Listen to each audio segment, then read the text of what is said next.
You. How y'all be, man? My fellow hairless minx of the Blue Sea. It's me. We back in here. Y'all know what it is, man. That hot and fresh Fire Friday chapter is upon us. Had a little break last week, you know. Recon D. Gobert did what he did to help make up for it, right? At a good time in his stream. That was quite the stream. But before we get into the chapter, I want to hit in a few quick things having to do with the Germa, because you guys see the cover story just like I do. And something I want to bring up real quick too, because I hadn't been reading it, right? Shogeki no Sanji. I hadn't been reading it.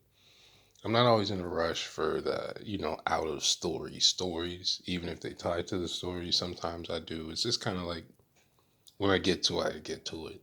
It's kind of like I like them, but it's just like the movies, right? I don't know. There's like four movies only that I haven't seen. I'll see them when I see them. The obvious ones that you can think of, I've seen those, but it just happens, right? But how I ended up reading it was because I just wanted to go back and check to see what the first chapter was called in the cover story for the Germa, and to see if they had been changing. Because this being called Cold Blooded Voyage seems to have like the same implications what I thought about what Judge's motives are going forward. Where maybe his ideas about Sanji may or may have not changed, but restoring the Germa's name and legacy and reclaiming the North Blue, those things never disappear from Judge's goal. And with the name of this being Cold Blooded Voyage, it seems like he's going to be against the world government in a way.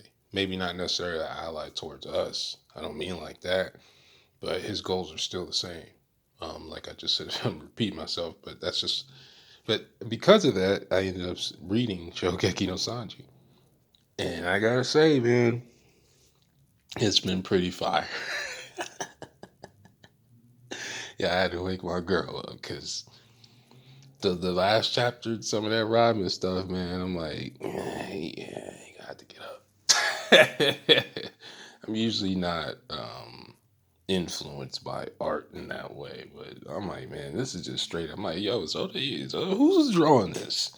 Who's writing this? Because the drawing style does look a bit different, but it's close enough, right? It almost reminds me of I forgot his name, but the guy who redid the Zoro and Mihawk fight. It almost reminded me of that, but in a different way. But I like it because it does tie into Wano. You're like, man, I wish we could have got this in the story, but for obvious reasons, you didn't have time. Like this would have been a filler episode, right? And people probably would have been upset. But but it's been cool, man. Sanji's been man. When he's not on Simp Smoke time, you guys already know the whole water. Because I was like, yo, he's using Rasengan? Like, what is this? But I've seen that in martial arts movies throughout my life, and that is a thing, where you see people. Matter of fact, there's at least two or three movies with Jet Li in them where he has these moments, what they call Mizahune, I think, in here. But in the Shogeki no Sanji story, but that what he's doing, that's a thing, like in cooking and stuff. So I thought that was cool, but it looked like Rasengan, which originally his name was supposed to be Naruto. So that kind of stuff, I was like, okay, this is pretty fire. But that's how I ended up seeing it because I was interested in the Germa backstory because we see now Niji and Yonji got Mondor, man, the boy Mondor. Now I wasn't talking to y'all. Some of y'all probably heard me in other places, right? Just not here in my own space or whatever you want to call it. So I wasn't talking much during Whole Cake. I was in other people's streams, but Oven and Mondor was my guys, man. They were my guys, man. Obviously, go to Corey, but I liked Oven. Oven put in work, man. He wasn't the strongest, but he wasn't stupid. He wasn't your average, like, I don't know what's going on, henchman, right? He is pretty dope. And Mondor, he looked like Papa Shango. I know that was kind of before my time, but I've seen enough wrestling. Like I know who Papa Shango is. So when I first saw him and all the other wrestling references in One Piece, it's just like one of those things. Like, oh, okay, but I like the book ability. If Luffy would have ended up in the book, he'd still be in there. So I don't know why Oven's watching the book because, from our understanding, you cannot escape the book. It's one of those weird abilities like Sugar, where once it hits you, that's it. There is no, it doesn't matter who you are. If you get hit with it, it's wrap. So it's interesting that their poses, right? They're Germa, right? They always have to pose, but they don't look like they got beat up. They just got captured. So I'm wondering if it's, certain abilities, like I was just mentioning, somebody like Sugar or Kuma or Law, in a sense where if you don't know what their ability does, you could easily, just like that, it could be over. So it might have been one of those things where they just kind of shrugged it off, like, well, we got clapped by Katakuri and Big Mom, but you guys aren't them. You know what I mean? But because they don't look damaged, right? We've seen Ichiji and Beiju in Top 5 Dead or Alive in the other cover chapter. They were scuffed up. You could clearly see Beiju was scuffed up. So I don't know why they're not, and they got captured. So like I said, it might not be a huge importance, but the story is going somewhere, especially because we have what looks like Puddin standing right there, and as bipolar as she is at times, right? Um, Her expression doesn't really look like one of she's happy to see them inside the book for obvious reasons, right?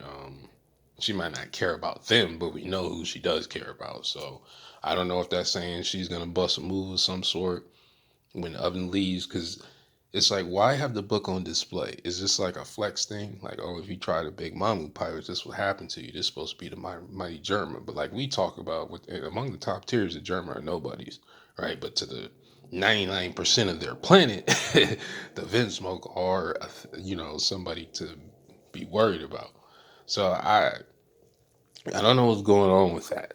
And then especially because we had these chapters with Zunisha and the Gorosei and the Poneglyphs coming into play, and Big Mom's statements, right, about the Three-Eyed Tribe for Pudding's ability, supposedly, right, as the only non-Oharan in the entire series who has the potential to interpret the Poneglyphs. So I feel, I think that's somewhere in there, right?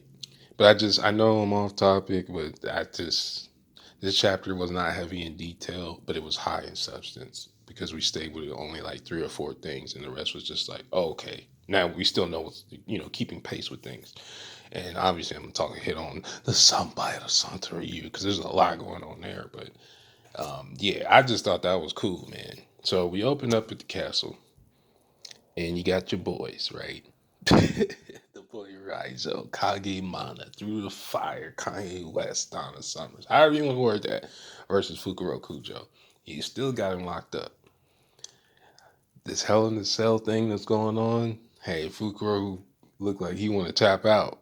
You talking about Raizo, let go of your jutsu, man. We're not going to make it. And Raizo's got that same face that he always got, right? Eli Manning head. They're just going to sit there and burn. So then we see the boss Demboski holding up pretty much an entire floor, right, for all these scrubs and fodder. And what he does say is true, right? You'd rather die in battle than just sit here and burn to death. Or if the if your respiratory system does not fail you first, and then you get to enjoy the experience of what your food goes through every day. Yeah, I definitely would rather take a sword or a bullet or something else. Definitely less cruel. And then, like I said, we got a lot of stuff in the chat, like fodder. All these fodder who are just laid out about the Onigashima. They're all fodder. But the live floor, we see more of the Big Mamu fight. Big Mamu versus Kid, my boy Law, right? Chopper's finally out of his chibi grandpa form, or however you want to word that.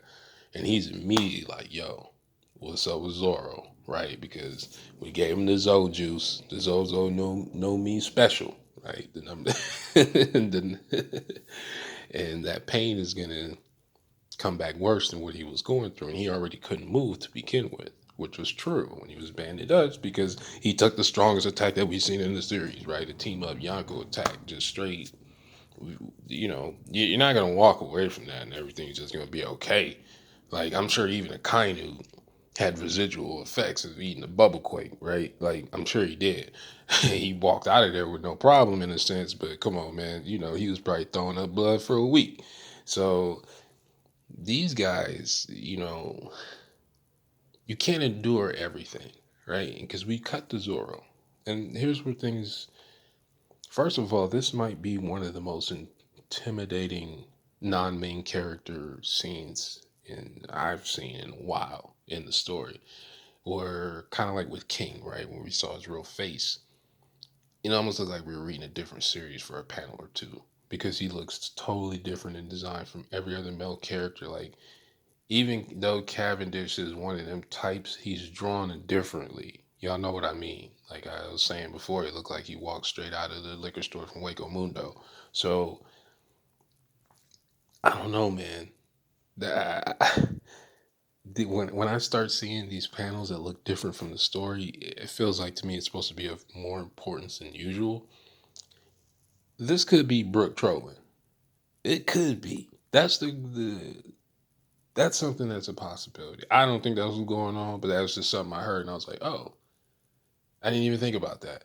But I was thinking of it more of, we talk about the themes of the Sampaya de Santa Ryu, right? Hailing in from the south side of Shimosuke Village. We talk about those things all the time. And one of them is the fact that even though he himself has made statements that, he's not, I won't say he's not religious, right? But he has a spiritual aspect to him, right?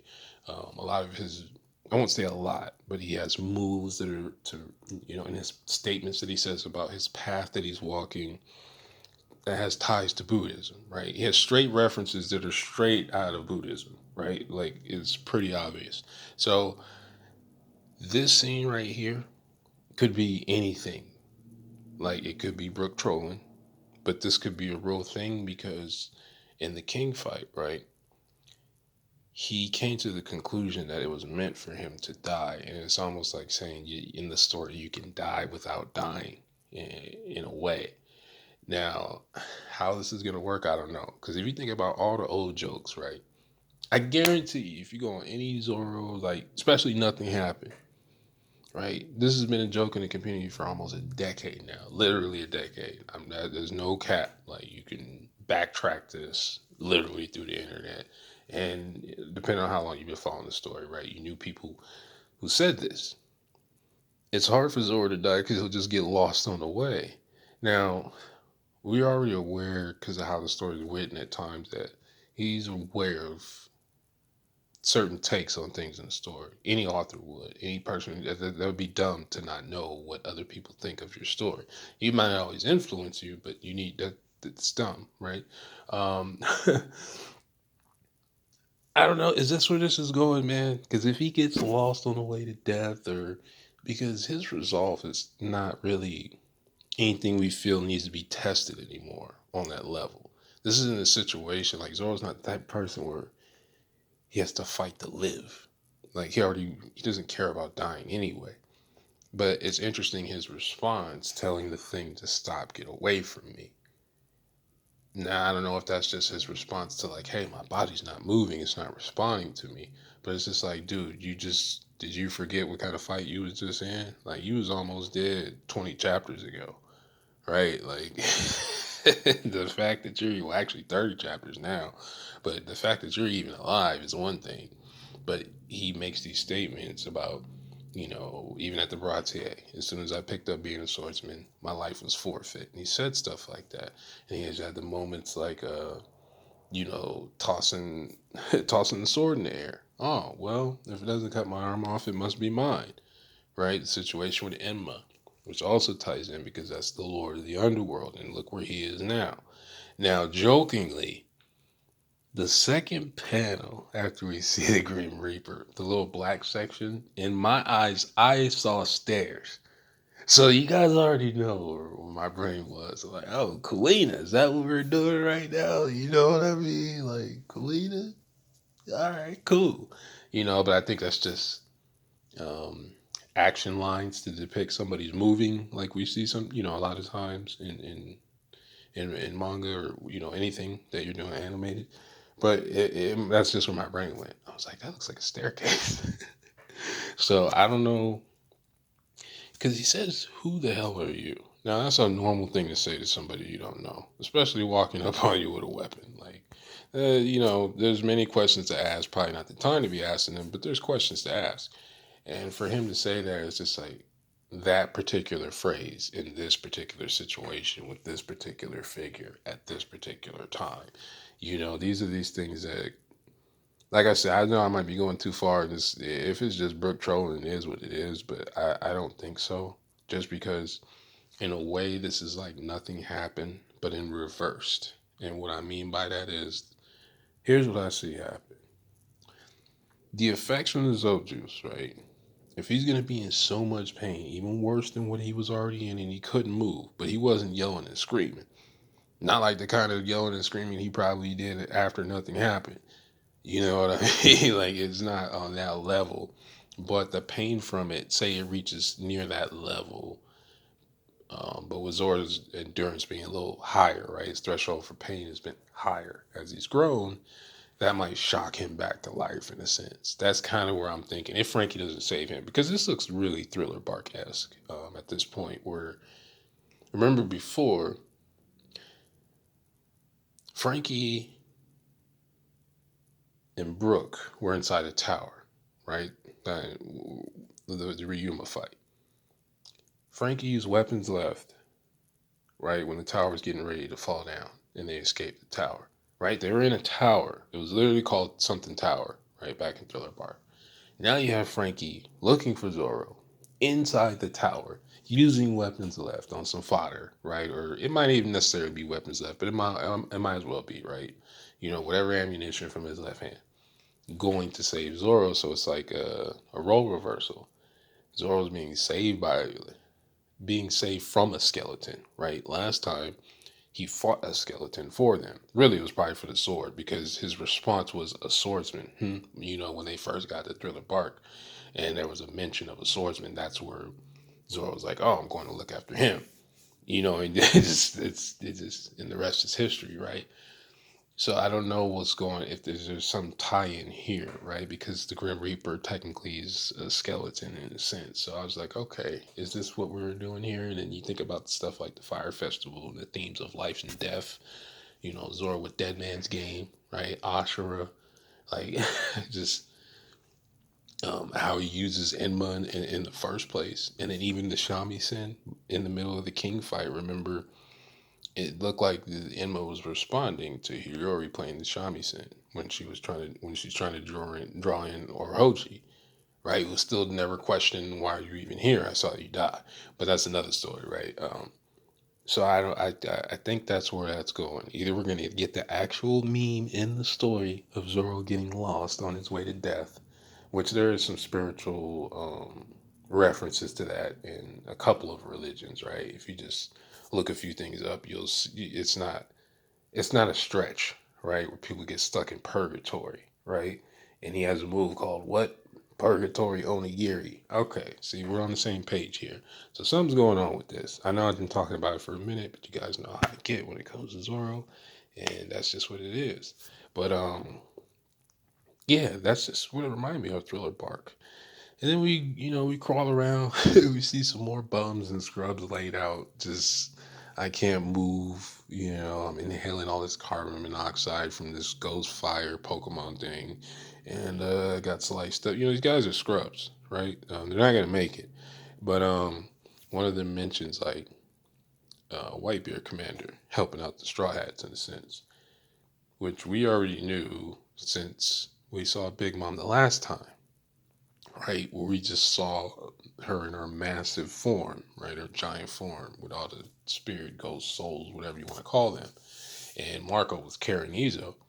So we've been talking about this for a while. This has been pieced together for Izo to be on the way to help out. And who knows where Marco is? I don't know which direction he went, but that's kind of important to know where he's at. So we see it's Izo. And Izo jumps down from I don't know how many feet. So clearly Izo was going downward, just trying to get to the Kazembo too. Now, from my own personal experience, jumping with a stomach wound is extremely painful. So Izo, even though that was only a little bit of damage, jumping from that height, Izo ain't got no devil fruit. He's not going or any of those things. So that was probably painful. And I like what Izo did because one, he was mentioning or she mentioned that I hope my actions help Kinemon and Kiku get away. And we know that Usopp and Giraffe, but was Hamlet went to help out with that. So now we see Izo's on the way, and then I like how it's just instantly we turn and we point the gun first, and then we ask questions. We don't need to do anything before pointing guns first. Cypher Pole. I thought Cypher Pole might get crossed up in the Big Mom fight, but once it was clear that the Big Mom fight was going to stay on the live floor, that was kind of out. I didn't necessarily think who would. I thought it'd just be like Yamato or something. Izo intercepting Cypher Pole is interesting because one, we have Cypher Pole saying, we were willing, we were going to overlook you. Let's just pretend we didn't meet," which to me is interesting coming from the Zero in specifically, age Zero. We know their importance compared to every other Cypher group is probably bar none, right? The only other person that we've seen them answer to so far is Rob Lucci. That's it. This is crazy to me that they're willing, how important they think Robin is to where they're overlooked. Like, well, one, I guess they assume this isn't going to be an easy fight, even with both of them.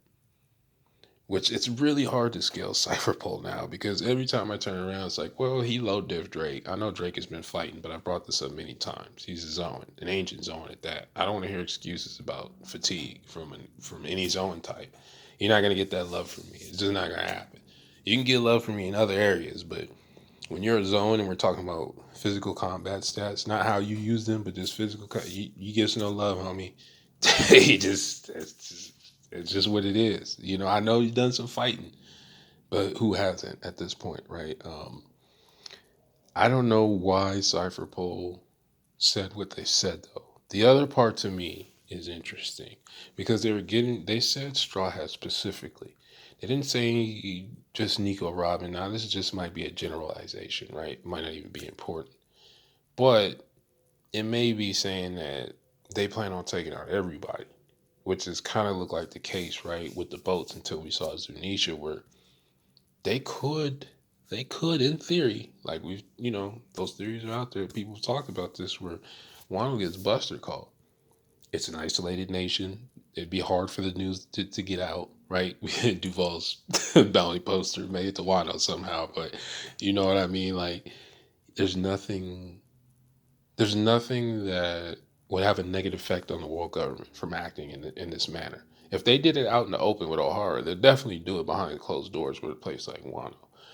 But that's what it kind of makes me get. It gives me this vibe that Derby Hat Cypher Pole guy knows something else, like stuff that we know already, like the great cleansing that's coming. But this might say that it's coming a lot quicker than we paused, that a lot quicker than we thought.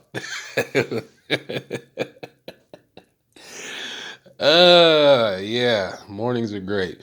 But that's kind of what I'm thinking, because I'm like, well, why would he say this? This is the part that throws me off. He says, Derby has Cypher Pole side says, I'm sure, something to the effect of like, I'm gonna catch you around next time, Gadget. You know what I mean? Like, we're gonna meet again in the future. That's only an odd statement to me for a few reasons. One, Izo is a random character for all intents and purposes. Like, yes, former Whitebeard division commander. Understandable, right? You're a Whitebeard pirate. We shouldn't even be overlooking that you exist. However, compared to the other characters in the series, what situation would occur which you would think with Cypher Pole would cross paths with somebody like Izo? For all of what we've seen, right? Izo has not been in Wano, been hanging around Marco to, in a sense, and the rest of the Whitebeard pirates. But there's a chance Izo could be similar to a Mihawk, where when they go to do things, they might be solo for quite some time. We see this in pirate crews all the time because technically the Whitebeard pirates are disbanded, so there's nothing that says they have to all stick together, right? I just found that statement interesting because it also introduces the idea of Weevil again. It is not unknown that Weevil is going after the Whitebeard pirates, right? That was when we learned from Kizaru when we first got introduced to Weevil that he was specifically going after Whitebeard pirates. He said that's another one because he kept taking out division commanders. Is he like referencing something with Weevil?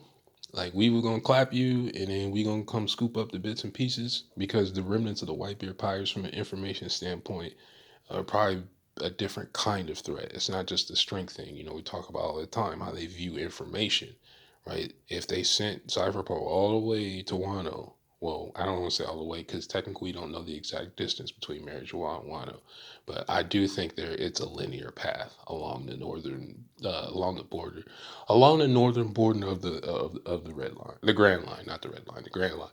Um, why send them there just to take care of an information situation, right? But you're gonna let Izo walk, and Whitebeard probably knew pretty much everything that you needed to know, right? He stood in front of the throne, just not on it. Doesn't mean he didn't have information. I mean, why wouldn't he? So I know it's not a huge deal, but to me, you guys know how I get. I'm very word associative. So when you say something like, I'm sure we'll meet again, that's not, it has to be for a reason. So it just made me think he knows something post Wano ish.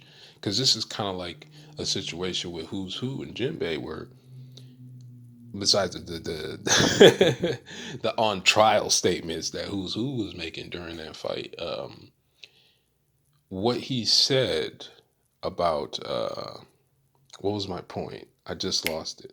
Oh, Jinbei didn't have that much of a problem with what he said about the Gomu Gomu itself, because he was trying to figure out like, okay, well, how do you feel about Luffy? And he was like, yo, I don't really hate Luffy, but I guess I gotta handle him too. And then you seen what happened, right? So might be a situation where I'm not expecting Izo to beat both of these guys. I'm just not. Not especially after being wounded and already doing stuff. Cypher was chilling before they went after Robin and Brooke, right? They were watching, like I've been saying, they was watching pay-per-view about Huang. They was watching WrestleMania, UFC. They're watching all of them simultaneously. So probably they probably got the freshest legs on the court. If you heard that statement before in basketball, like they literally have the freshest legs on the court. Like even the fodder should be more tired than Cypher Pole at this point. So I don't think that Izo. I appreciate the what is the word? I appreciate not being a coward or something like that. Because like I said, when Ezo first met Cypher Pole, it was the 4-5 was already up. There was nothing to talk about. And then it was some words. So hockey bullets are a thing, man. We know they are. We haven't seen them yet, but we've seen hockey arrows, and so we have to assume that Ezo and hockey bullets are a thing. It hasn't really been shown yet, but that's what you're gonna need for Rokushiki, right? We already see that Rokushiki can surpass armament hockey in the fight with Jinbei. And that's just something I've been looking forward to in the first place, to see how that matches up with the rest of the power system. Because, I mentioned it with Rob Lucci, Roku Ogon looks like basically what has the same effects that Conqueror's Cody would have now, right? Or Rio, in a sense, where I've made that comparison quite a few times. So that's just what I've been thinking about in my head with that. And it is the same situation for me. Like I said, I don't think Ezo's gonna win, but she probably would have let them walk away until they said what they said about the Mugiwaras, man. And it's like, why did you say that? It's just like when you're younger, right? You can walk away from fights and then they have that one statement that somebody says, like, oh, we're going to get you later. Oh, see, we're not even going to do later. Can't even do it now. I was just going to go home at first, but now it's a different story. So that part is cool to me because y'all know how big I am about Cypher Pole. And every time they show it, like, he didn't even do nothing. They were just walking. All he was doing was walking through the fire, and I was hyped. And I was just like, yeah, this is what I want to see. Now we get to, what else did we do? Yamato, right? This has been building for quite some time. And it was pretty obvious that I think it wouldn't have been as obvious, right? Say we didn't know Yamato had ice powers before now, right? With her Zoan ability, the Zoan fruit. That was that move, the Najumi Hyoga. If we had not seen that before, I would have been kind of like, how is Yamato going to deal with this? But since we knew about that before, like as soon as the Cosmic Boat stuff happened, it was just like kind of apparent that this is the way it's probably going to go, right? Now, Yamato freezes all the ordnance and explosives, which to me, that was a lot smarter than what I was thinking. I thought she was just going to go after the Cosmo itself. But as we see, the Cosmo can't fight back. this thing is this thing is stronger than Gondro. Like, Gondro was not this nice, man. His entire existence in the series, he has not been this nice. But this Cosmo is already nicer than him.